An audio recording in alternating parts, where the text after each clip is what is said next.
Alright, first for some good old classic country grits, you're going to need a bag of Quaker grits. Need some salt, pepper, accent, Old Bay, and for the tilapia fish, I've already patted them dry so that the seasonings can stick. I'm going to be applying this Old Bay to it. Hang on, I'm going to show you what kind of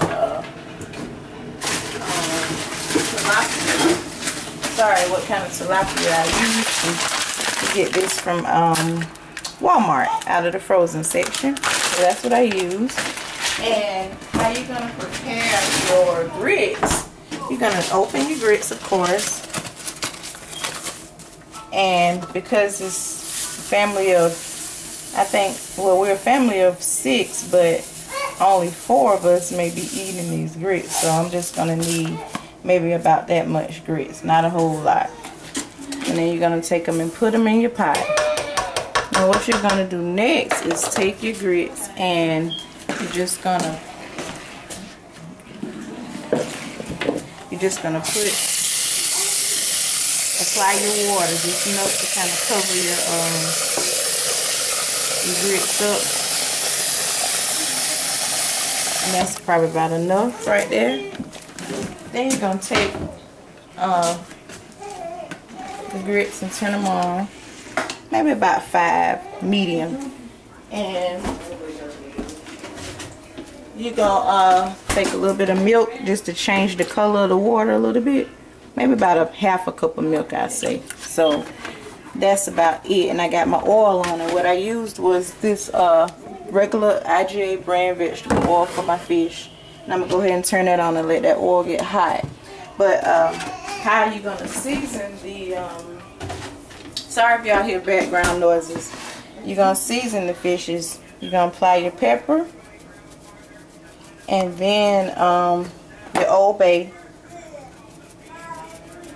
And because I'm applying a generous amount of Old Bay on the front, I'm just going to use regular iodized salt on the back of this fish. You don't need a whole lot of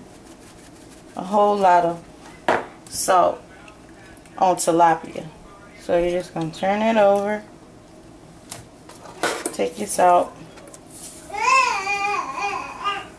Yep. Hey, bear. Put maybe about that much. I'll put a little bit of Old Bay on the back. That should do it. And I'll put my pepper on the back as well. And that's pretty much how I'm going to season that. Alright, and I'll be back to let you guys see how these grits are coming along. And the key to them, you're going to have to keep stirring your grits. So I'm going to cover them like that, and I'll be right back. I've just taken some all-purpose flour because I didn't have any seafood breader. I usually use that on the fish, but I didn't have any, so the flour worked just as good. The seafood breader does give it a great taste though. It seasons it really well. So you want to make sure your grease is always hot when you cook your fish. So I want to let that cook, and it don't take tilapia long to cook down while those grits are still cooking, and I'll be right back. Alright, now guys, you can see the tilapia. I've already turned them over, and it's cooking on the other side now. And the grits, I'm sorry, my baby is making noise in the background, but you gotta constantly stir the grits. I just turned them down because they were cooking a little too fast, and I forgot to add on camera. I took these grits back off and rinsed them before I let them come to a boil and start cooking.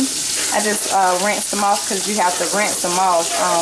You don't want to have a lot of dirty grits in your pot, so I just wanted you guys to know that. But anyway, I just want to come back so you can kind of see my progress, and I'll be back with the final result. Alright guys, since the grits are like 2 minutes away from being done, I'm just going to add a little bit of pepper to these grits. I've already added a half a stick of butter. Y'all know we're going to have to add some butter to them grits. And you're going to add your salt. I don't know how much that is. You got to wing it. Maybe a half a teaspoon. I don't know. But anyway, you got your good old creamy grits, and I'm going to show a picture at the end. I love presentation, so of course I'm going to have to put a picture at the end of how these look on a plate. And if you look over here, I got the tilapia already on a nice piece of paper towel. It ain't nothing like some good hot fish with some good old hot country southern grits. Alright, Now you just gonna stir these just a little bit more, and as you can see, the consistency is kind of thick. It's not too thick, it's not too thin, it's just right. That's how you want your grits to look, just right. So I'm just gonna keep on stirring. It's so good we in camera time, because I had let them boil over a little bit all in the stove, but I cleaned that up very well. But anyway, the grits are like I said, 2 minutes away from being just completely done. I'm gonna let that salt and stuff marinate in there a little bit, and that's gonna do it. I'm gonna put my lid back on, and that's it. That's it. Southern fried fish, well, tilapia fish, and some good old country grits. So anyway, stay tuned for the picture at the end of this video, and I hope y'all enjoyed it, and you guys will see me in the next video. Alrighty.